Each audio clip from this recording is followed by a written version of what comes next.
Pelo sinal da Santa Cruz, livrai-nos Deus, nosso Senhor, dos nossos inimigos. Em nome do Pai, e do Filho e do Espírito Santo. Amém. Meu Senhor e meu Deus, creio firmemente que estás aqui, que me vês, que me ouves. Adoro-te com profunda reverência. Peço-te perdão dos meus pecados e graça para fazer com fruto este tempo de oração. Minha Mãe Imaculada, São José, meu Pai e Senhor, meu anjo da guarda, intercedei por mim.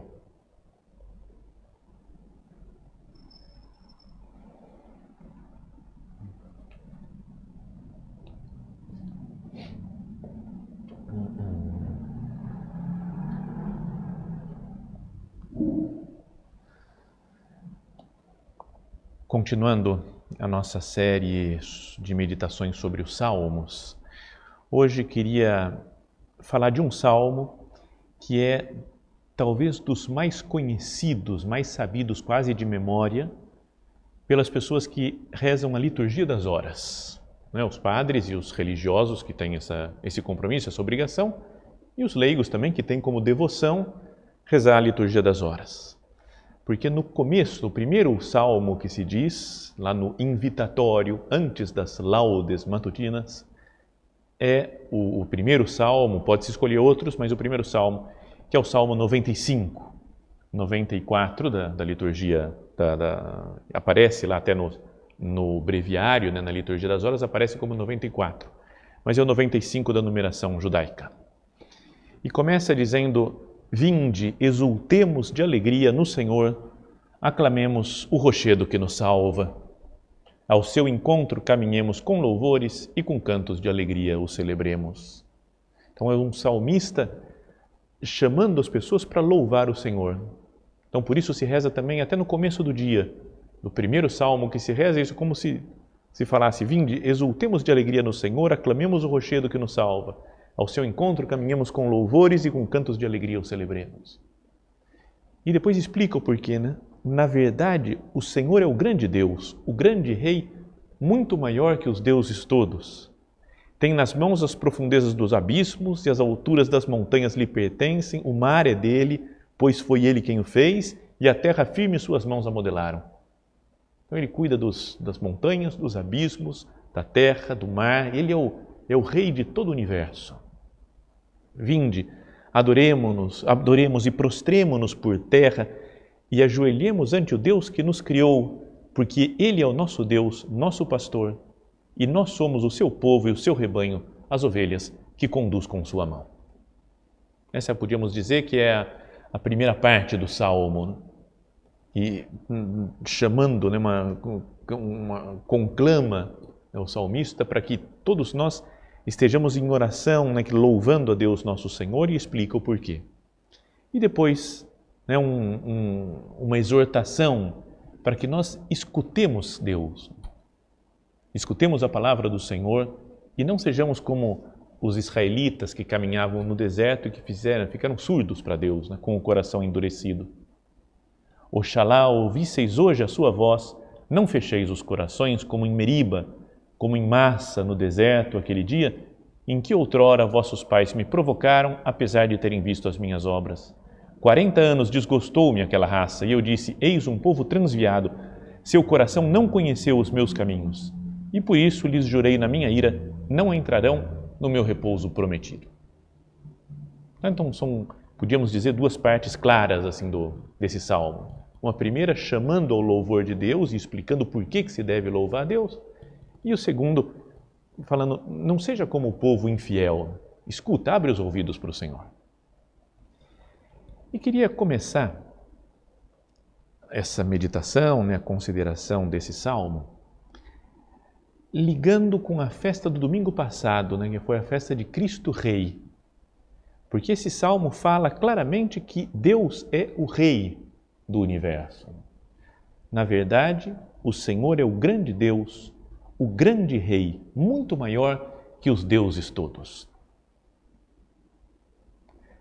Não é que existam outros deuses, né? O modo de falar é de falar dos ídolos pagãos que tinham nos povos vizinhos de Israel, né? Eles adoravam outros reis, né? outros ídolos, tinham deuses deles. E no Salmo se diz, o grande Deus, o grande rei, muito maior que todos os outros povos, é o nosso Deus, o Deus de Israel. Deus é o grande Deus, o grande rei, muito maior que os deuses todos.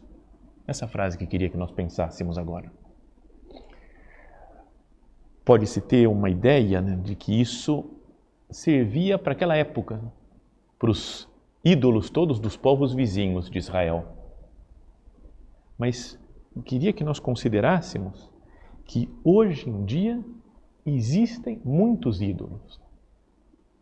Não só ídolos, sei lá, de alguma estátua lá do Buda que pode ter no Oriente, que o pessoal cultue quase como uma divindade, ou uma estátua para Satanás, como tem em alguns lugares, é o meu ídolo, não é? Ou um voodoo, coisas de macumba, umbanda, isso daí que às vezes tem os seus objetos lá de culto. Não, isso daí existe, mas não nos preocupa tanto agora, né, para a nossa meditação. O que nos atinge mais de perto são outros ídolos materiais. Por exemplo, o dinheiro. Comemoramos a festa de Cristo Rei. Deus, né, fala, Senhor, você é o Rei do universo.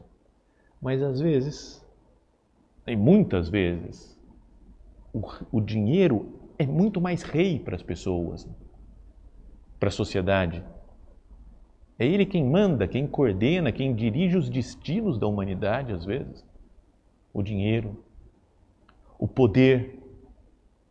Às vezes a pessoa não precisa ter muito dinheiro, mas se ela tem poder, se tem muita gente sob o domínio dela, que ela controla, tem um controle sobre as pessoas, sobre o comportamento dos outros.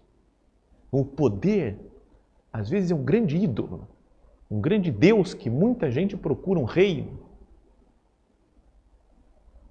Na verdade, o Senhor é o grande Deus, o grande rei, muito maior que os deuses todos. Deus é maior, né, do que o dinheiro. Deus é maior, mais maravilhoso e mais importante e controla muito mais as coisas do que o poder. Outros colocam a sua divindade no sexo, no prazer sexual. Tem gente que vive para isso mesmo. Fala, não, tudo bem, mesmo cristãos, né, católicos, gente que louva a Deus, mas louva mais, parece um Deus superior, o prazer sexual. Ou a política, ou as ideologias. Tem gente que vive para a sua ideologia, para as coisas que acha que é isso daí que tem que ser, que a sociedade deve ser dessa maneira, que Cristo não reina, na verdade, na vida dessa pessoa. A saúde. Não é? Parece que o grande bem da vida é a saúde. Tinha até um quadro antigo, nem sei se era da escolinha do professor Raimundo, nem lembro, coisas antigas, que falava saúde é o que interessa, né? O resto não tem pressa, era alguma coisa assim. Acho que era dele, não me lembro exatamente. Mas tem gente que fala, o importante é saúde, né? Tendo saúde, está tudo bem, né? Dá para entender, né? Que a pessoa quer estar bem de saúde, não está preocupada com dinheiro, até uma coisa boa. Né?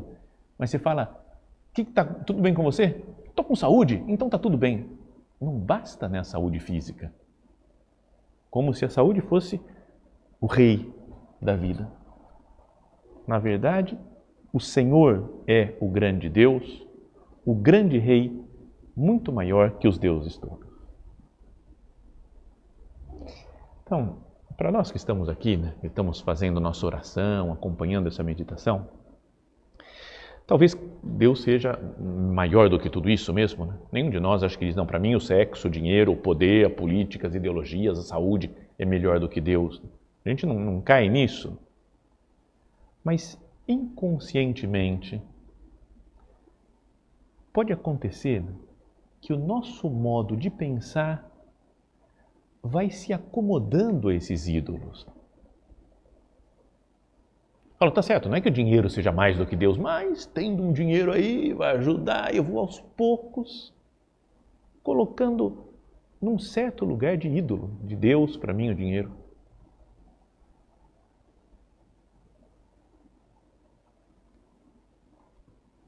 O Salmo fala: vinde, adoremos e prostremo-nos por terra e ajoelhemos ante o Deus que nos criou. E tem gente que se adora e se prostra por terra ante outros deuses, ante esses ídolos que falavam. A nossa sociedade está assim. Não quero fazer uma pregação negativa, está tudo podre, o mundo está perdido. Mas se a gente vê o mundo, né, e as pessoas que estão longe de Deus, ou mesmo a gente que é da igreja, mas que colocam esses ídolos acima de Deus e se prostra diante desses ídolos. Pessoa que não consegue ficar sem o seu prazer sexual, por exemplo, se prostra. Não é Cristo o rei da vida dele. Uma pessoa que quer comodismo se prostra. Uma pessoa que quer poder faz tudo. Passa por cima da moral até para conseguir poder. E como nós somos filhos do nosso tempo, não vamos dizer que isso não nos afeta, né? Não, comigo não me afeta, eu tenho as ideias claras. Afeta, sim, afeta todo mundo, porque nós vivemos no mundo.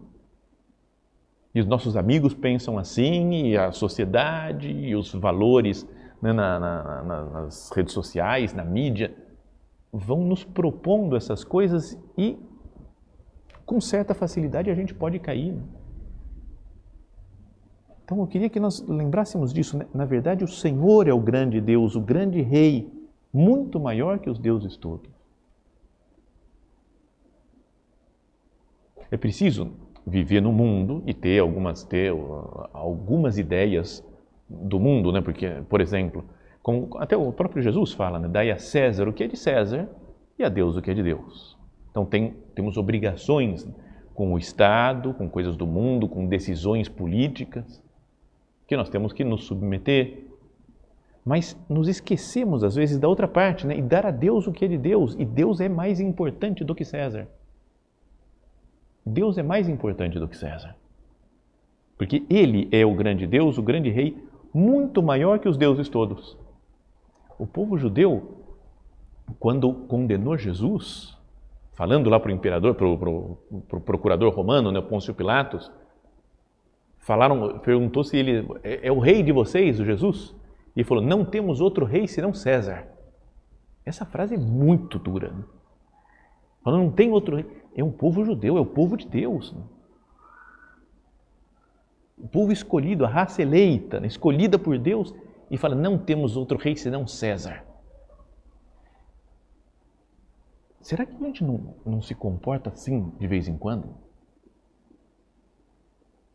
Quando nós temos raciocínios puramente humanos, que é natural a gente ter raciocínios humanos porque nós somos homens. Então nós pensamos como homem, raciocinamos como homem, e é bom que seja assim, né? Não está errado. Mas não tem uma centelha da divindade em mim e eu esqueço de pensar com essa centelha. Esqueço disso. Na verdade, o Senhor é o grande Deus, o grande Rei, muito maior que os deuses todos, muito maior que César, muito maior que todos os poderes políticos. Uma consideração que eu tenho feito esses últimos tempos, né, que muita gente acho que tem pensado também, é a coisa do Covid, que tem feito a gente pensar, né? Pensar na vida, na fugacidade da vida, na morte, na doença. Mas com relação a isso, né, de que o Senhor é o grande Rei, muito maior que os deuses todos, eu não tenho opinião, não vou falar de política, ou de tem que ser assim, ou tem que ser assado, o modo de combater coronavírus é assim, ou de outra maneira. Cada um pode ter a sua opinião, a sua opção, né? Não é de fé o que eu vou falar aqui, mas só algumas considerações, né, que têm me passado pela cabeça. Agora parece que o grande Rei, muito maior que os deuses todos, atualmente na sociedade, em vez de ser o Senhor, são os cientistas, os especialistas. Apareceu na pessoa, o especialista diz, então todo mundo, opa, o que o especialista está dizendo? E os políticos com as suas decisões? Tem, para muita gente, a realeza total. Quase que não se discute. Né? Não é? É uma coisa que talvez em outra época falava, Deus falou assim, na Bíblia está escrito, então acabou, não se discute. Agora o cientista falou, não se discute. O especialista disse. O governo mandou. Então, não estou conclamando ninguém a revolta contra cientistas, contra políticos e nada, né? Mas só para a gente pensar, né? Afinal de contas, quem que é o rei de toda a terra? E, portanto, do nosso comportamento? Será que não são esses personagens a quem todos adoram e se prostram por terra? Não é? Faz pensar isso. Vinde, adoremos e prostremo-nos por terra e ajoelhemos ante o Deus que nos criou. Não ante um poder político, ante uma decisão de um cientista. Tem coisas que são sérias, é verdade, eu tenho que me prostrar diante de coisas óbvias, evidentes, ou coisas que a comunidade científica inteira diz. Então, se eu quero ser uma pessoa normal, eu tenho que estar de acordo com o que todo mundo diz, nas questões científicas, digamos assim. E eu sou cientista, entre aspas, né? Me considero assim por ter estudado física, gosto de ciência, gosto de astronomia, astrofísica. Então não tem nada contra a ciência, muito pelo contrário. Mas será que nós não andamos atualmente com uma fé total, muito mais nessas pessoas do que em Deus? E às vezes é uma pessoa que se diz cientista, que se diz especialista. Digo porque tem saído muitas notícias, né, atualmente. Esses dias, concretamente nessa semana, especialmente na França. Que aqui, graças a Deus, as igrejas estão abertas, né, já estão abrindo, está voltando à normalidade. Né? Mas na Europa tem alguns lugares que estão pensando em fechar. Na França, o presidente, né, o governo, falou, vamos fechar e pode ir, acho que era 30 pessoas por igreja. Tem igrejas gigantescas, só 30 pessoas. Então, a conferência episcopal, os bispos estão enfrentando o governo. Porque estão falando, comércio está aberto, supermercado aberto, restaurante aberto, farmácia aberto, banco aberto. E a igreja fechada?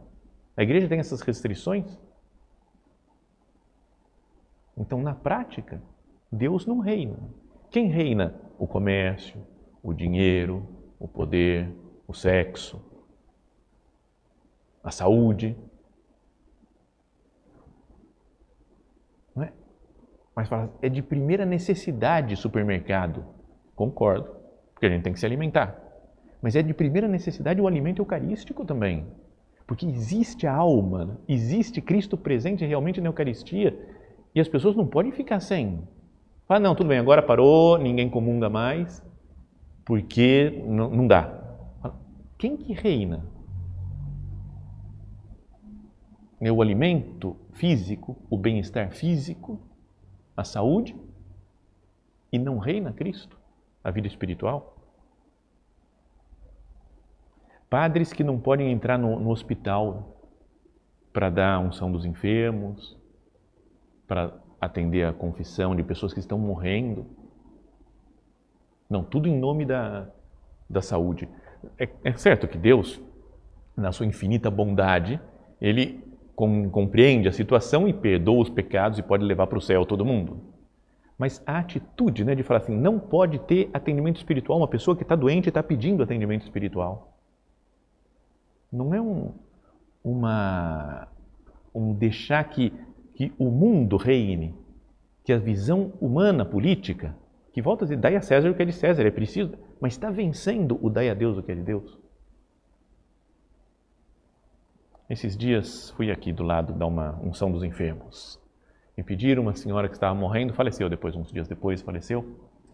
Mas cheguei lá à noite e ela estava com câncer. E cheguei lá e falei, tem que dar unção dos enfermos para tal senhora que está morrendo aí de câncer. Ela falou assim, não pode. Eu falei, como não pode? Ela está na área de isolamento. Eu falei, mas ela não tem Covid, não tem nada, né? É câncer. Não, mas está em isolamento. não pode entrar lá. Eu falei, mas eu só vou chegar e dar unção dos enfermos, dou uma absolvição para ela e saio. Não pode. Aí eu falei, peraí, vem cá, com quem que eu tenho que falar para entrar aqui? Porque eu vou entrar. Porque não está certo isso. Vocês, e respeito, vocês têm que cuidar da saúde física dessa mulher e de todos os doentes que estão aqui. Eu tenho que cuidar da saúde espiritual. E é verdade que existe um espírito e é mais importante que a medicina física. Aí o cara falou, deixa eu ver o que eu posso fazer. Ligou para uma mulher lá no UTI. Falou, tem um padre aqui que está tendo uns problemas aqui. Tipo, está tendo um chilique. Não foi chilique, eu falei com calma com ele, né? Mas a ideia era essa daí. E aí falou, tudo bem, padre, pode entrar, vai rápido. Então fui lá, ela estava isolada porque parecia que tinha tuberculose. Depois descobri que era Covid mesmo que a mulher tinha. Mas além do câncer, então acabou morrendo. Né? Mas, e dei absolvição, pelo menos pelo vidro. Ele via ela assim, dei absolvição de longe, tudo bem. Mas não é que as pessoas, o mundo por aí, pensa com raciocínios humanos que, volto a dizer, é importante pensar mesmo. E a saúde pública tem que cuidar e tem que fazer o que tem que fazer. Temos que tomar as medidas, as precauções, né? Tomar cuidado. Mas o mundo espiritual parece que ficou, peraí, para tudo. Vamos primeiro resolver os nossos problemas materiais, físicos, e depois a gente pensa quando vai dar certo recuperar a vida espiritual. Quase como se fosse uma perfumaria a vida espiritual. O importante é a vida humana, física, material. E dá uma pitadinha de oração, porque aí fica legal, né? Fica uma vida mais... O fundamental é a vida espiritual. Na verdade, o Senhor é o grande Deus, o grande Rei, muito maior que os deuses todos, tem nas mãos as profundezas dos abismos, as alturas das montanhas lhe pertencem, o mar é dele, pois foi ele quem o fez, e a terra firme suas mãos a modelaram. Vinde, adoremos e prostremo-nos por terra e ajoelhemos ante o Deus que nos criou. Senhor, eu estou vivendo isso? Ou estou me ajoelhando, me prostrando diante de outras coisas? Do meu prazer, do meu dinheiro, da minha ideologia, da minha saúde, das minhas ideias políticas? E depois vem a segunda parte, né, do Salmo, que diz, Oxalá ouvisseis hoje a sua voz. Não fecheis os corações como em Meriba, como em Massa no deserto aquele dia. Foi uma das revoltas, né, que teve do povo judeu lá no deserto, que se revoltavam com Deus, se revoltaram com Moisés. A gente está morrendo de fome, a gente está morrendo de sede. Uma das revoltas que Deus falou assim, não dá, né? O próprio Moisés ficou meio nervoso, né? Em que outrora vossos pais me provocaram, apesar de terem visto as minhas obras. Que nós não endureçamos o nosso coração. Não endureçamos o nosso coração. Alguém comentando essa passagem, esse versículo do Salmo, não endureçais os vossos corações, dizia, um coração endurecido é tão inútil quanto um pedaço de barro endurecido. Ou um pão endurecido. Esses dias eu estou brincando aí de fazer escultura. Se endurece a argila, cara, acabou tudo, né? Tem que quebrar inteiro, moer, colocar na água para recuperar aquilo. É uma trabalheira. E um pão endurecido é uma coisa, também tem que picar, fazer, sei lá, pudim de pão. Nada, exceto a intervenção do próprio Deus, pode restaurá-lo e torná-lo útil novamente. O escritor alerta contra o endurecimento de nossos corações, como fez Israel no deserto, continuando a resistir à vontade de Deus. E aí dizia, o que causa um coração duro? Pode vir da dúvida sobre o amor de Deus, desapontamento com uma oração não respondida por Deus. Deus me ouve, então estou ficando cansado de pedir. Um ressentimento sobre uma situação dolorosa que Deus não eliminou. Não é? Até mesmo essa situação de coronavírus ou de outras doenças, que parece que Deus não resolve. Estão pedindo e uma coisa não vai para frente. Então eu vou ficando com o coração endurecido, pensando só humanamente. Como aqueles homens no deserto, que está caminhando 40 anos no deserto, é natural quase, digamos assim, se revoltar. Mas eles endureceram o coração. Podemos virar as costas para Deus porque queremos viver por conta própria, buscando prazeres pecaminosos, passatempos, vícios. Os israelitas ficaram tão convencidos de que Deus não poderia livrá-los que simplesmente perderam a fé nele. Quando o coração de alguém se endurece com o tempo, essa pessoa pode perder a capacidade de se voltar para Deus. Ficou puramente humano. Não consegue mais pensar sobrenaturalmente.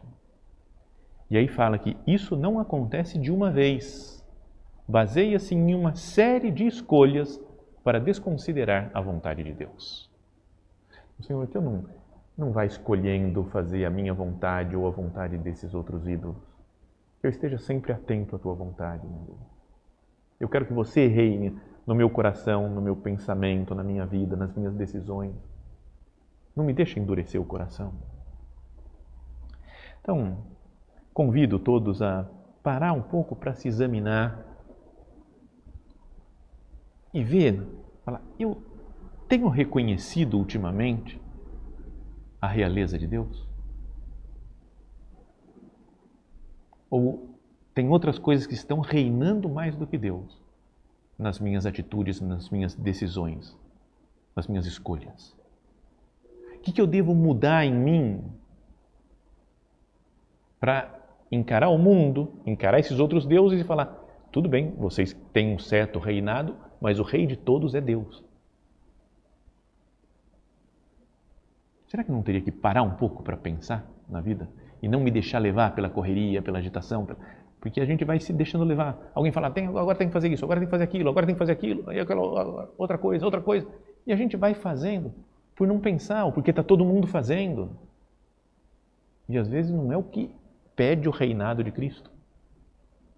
Esses dias li numa página de uma moça que eu conheço, supernumerária, mas escreve muitas coisas aí na internet, tem uma página no Instagram, que é muito bom, é mais dirigido para as mulheres, né? Porque ela fala de moda, de coisa assim, mas é muito bonita a página dela, porque é cheio de cores e fala das cores, de combinação de cores, e ela fala, eu queria pregar a beleza para o mundo. E de fato ela tem fotos, imagens e coisas assim muito bonitas. E tinha um texto, que até pedi permissão para usar numa meditação, que ela colocou dizendo, há algum tempo li um livro em que o autor refletia sobre a tarefa do maquinista de trem, que em cada estação desce do vagão e bate em todas as rodas com uma marreta. Não sei se isso ainda fazem em trens modernos, mas antigamente ela fala, lembro de ter visto isso nos filmes. Eu também, acho que nós também vimos em filme. Isso daí, né? Ele desce, o maquinista, e vai batendo nas rodas do trem. Segundo o autor, o barulho é sempre o mesmo, a não ser que esteja com algum problema. Então o som vai soar diferente e alertar para o risco. Por isso que bate, né? Para ver se está tudo certo. É só assim, com o trem parado, que é possível ouvir o som e avaliar se há algum ruído diferente. A contemplação, geralmente acompanhada do silêncio, pode ser esse momento de bater nas rodas e ouvir se há ruídos estranhos. Então, se eu estou fazendo um monte de coisa sem pensar, será que não é hora de parar? Ela fala depois aqui, você está fazendo essas pausas? Está conseguindo parar para contemplar e silenciar? Porque só assim eu vejo, opa, esse aspecto da minha vida, aqui Deus não está reinando. É outra coisa que está reinando no lugar, não Deus nosso Senhor. Então, reconhecer o reinado de Deus muda a nossa vida, né? Dá alegria, como diria o título, né? A primeira frase desse salmo. Vinde, exultemos de alegria no Senhor. Por que é para exultar de alegria no Senhor? Porque Ele é o grande Rei, o grande Deus, muito maior que os deuses todos. Então, esse colocar Cristo no centro da nossa vida, como Rei do Universo, nos faz viver felizes. Essas paradas para contemplar, para bater na roda do trem, para ver se tem algum problema e redirecionar a nossa vida, incentivando em nós, digamos assim, o reinado de Cristo em todas as áreas do nosso ser, isso nos deixa alegres. Vinde, exultemos de alegria. Acontece quando deixamos que Deus reine. Vamos terminar, nós estamos começando o Advento agora, né? Hoje à noite, amanhã já é primeiro domingo do Advento. E podíamos pensar, né? Falou, como que eu vou me preparar nessas semanas de Advento para a chegada de Cristo Rei, o menino Jesus que é rei, já reina, desde que nasceu. O que eu vou fazer para preparar minha alma para que ele nasça e reine em mim? E para isso, a melhor conselheira é Maria Santíssima, que foi quem recebeu Jesus, primeiro reinou nela e nasceu e ela entregou ao mundo. Que Maria Santíssima nos prepare nesse Advento para deixar que Cristo nasça na nossa alma e reine na nossa alma.